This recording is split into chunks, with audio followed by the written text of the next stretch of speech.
लेकिन चलना पड़ेगा क्योंकि इस वर्तमान के इस दौर में बहुत आवश्यक है। आज हम खुश होते हैं कहीं ना कहीं अधिकारियों की जब नेम प्लेट लगी होती है,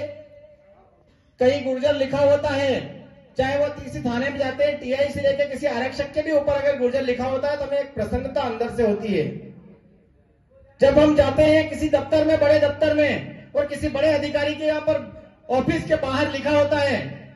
कि गुर्जर अधिकारी कोई, तो हमें उसकी प्रसन्नता होती है। लेकिन एक बात, हम जब मार साहब और आ रहे थे गाड़ी में, माननीय भाई साहब, एक बात हुई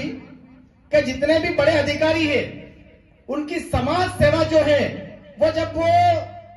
सेवानिवृत्त हो जाते हैं उसके बाद जागती है।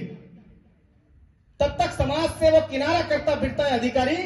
समाज जब तक रहता है, चाहे उज्जैन में कोई अधिकारी नियुक्त क्यों ना हो, पदस्थ क्यों ना हो, या कहीं भी पूरे देश में, मैं अनुरोध करता हूं इस मंच से उन अधिकारियों से भी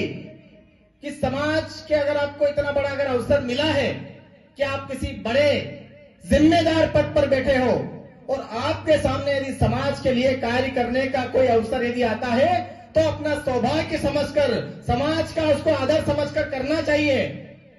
वेद कार्य, मैं ये नहीं कर रहा हूं कि आप कुछ भी काम लेकर चले जाओ अधिकारियों, लेकिन जहां तक अगर वेद कार्य करने का कोई अवसर आपके पास मिलता है तो आप समाज के उन कार्यों को करें ताकि आगे जाकर समाज भी आपको याद करे, आप समाज भी आपको अवसर देंगे अगर समाज के कामों को, समाज के लोगों को आप अवसर दोगे तो। ये इतना सा अनुरोध है मेरा, आपकी सेवा भक्ति, समाज भक्ति सेवानिवृत्ति के बाद ना जागे, बस ये अनुरोध है। मैं इस कार्यक्रम की इस गरिमा को रखते हुए चंद्र सिंह जी मामा जी आपसे अनुरोध